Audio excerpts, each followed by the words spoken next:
কোরবানির ঈদ যতই ঘনিয়ে আসছে ততই সামাজিক যোগাযোগ মাধ্যমে আলোচনার কেন্দ্রবিন্দুতে পরিণত হচ্ছে বিশাল আকৃতির কোরবানির পশুগুলো। আর সেই তালিকায় এবার স্থান পেয়েছে নওগাঁর বদলগাছি উপজেলার আধাইপুর এলাকার এক কৃষকের বৃহৎ আকৃতির একটি ষাঁড়। ইতোমধ্যেই ভক্ত তৈরি হয়েছে সোশ্যাল মিডিয়ায়। নাম তার কালামানি। নাম কি রাখছেন?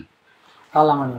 আসন্ন কোরবানি ঈদে এবার পশুর বাজার কাঁপাতে আসছে 1200 কেজি ওজনের ষাঁড় কালামানি। উপজেলার আধাইপুর ইউনিয়নের আধাইপুর গ্রামের মাস্টার পাড়ার বাসিন্দা কৃষক ইউনুস আলী সরকার তার বাড়িতে নেপালিয়ান গাভীর কালো রঙের একটি ষাঁড় বাছুর প্রায় 3 বছর ধরে নিজ বাড়িতেই লালন পালনের মাধ্যমে বড় করে সবাইকে বিস্মিত করেছেন। সুঠাম দেহের অধিকারী এই ষাঁড় কালামানিকের ওজন 30 মণ, উচ্চতায় প্রায় 6 ফিট, লম্বা 10.5 ফিটের অধিক বলে ধারণা করছেন স্থানীয়রা।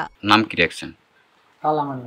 কালামানিকের ওজন কত? ওজন 1200 কেজি। এটা খাওয়ানো হয়েছে মোটা ভুসি, খুদের ভাত আর ঘাস আর খের। প্রকৃতি রূপে যেটা পাওয়া গেছে সেটা কোনো মোটা তাজন করানোর কোনো খাদ্য খাওয়ায়। আমি আমার ছেলে পরিবার সবাই মিলে লালন পালন করি। ওটা আমরা এখন কুরবানির জন্য বেচার জন্য প্রস্তুত।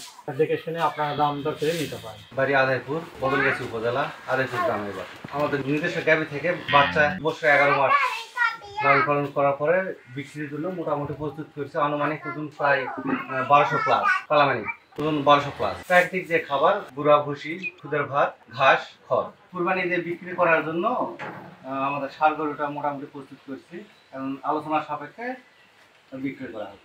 পছন্দ করলে পরে তারপর কালামানিককে প্রাকৃতিক খাবার খাইয়েই বড় করছেন তার মালিক। প্রতিদিনের খাদ্য তালিকায় রয়েছে কাঁচা ঘাস, চালের খুদের সিদ্ধ ভাত আর ভুসি। কোনো প্রকার মোটা তাজাকরণ ওষুধ ব্যবহার ছাড়াই দেশীয় পদ্ধতিতে এই বিশাল আকৃতির ষাঁড় গরুটি লালন পালন করা হচ্ছে। আমার নাম মোহাম্মদ সেকেন্দার। আমার বন্ধু মানুষ আদাইপুর গ্রাম অনেক গরু পালে, বিদেশি গরু কয়েকটা পালে। ওখান থেকে নিজের একটা বাছুর হয়েছে, সেটা নেপালি। গরুর নাম আমরা শুনেছি কালামানি। সেই গরু বিশাল বড় হয়েছে, এখন খুব মূল্যবান হয়ে গেছে। গরুটার ওজন অনুমানিক 1200 কেজি হবে। দামে ভালো দামে বিক্রি হবে আশা করা যায়। হয় আমি ওই গরু দেখতে আসছি, গরু খুব ভালো। যদি নিতে চান তাহলে মোবাইল নাম্বার দেওয়া হলে এই নম্বরে যোগাযোগ করলে গরুটা আপনারা দিতে পারবেন দাম করে।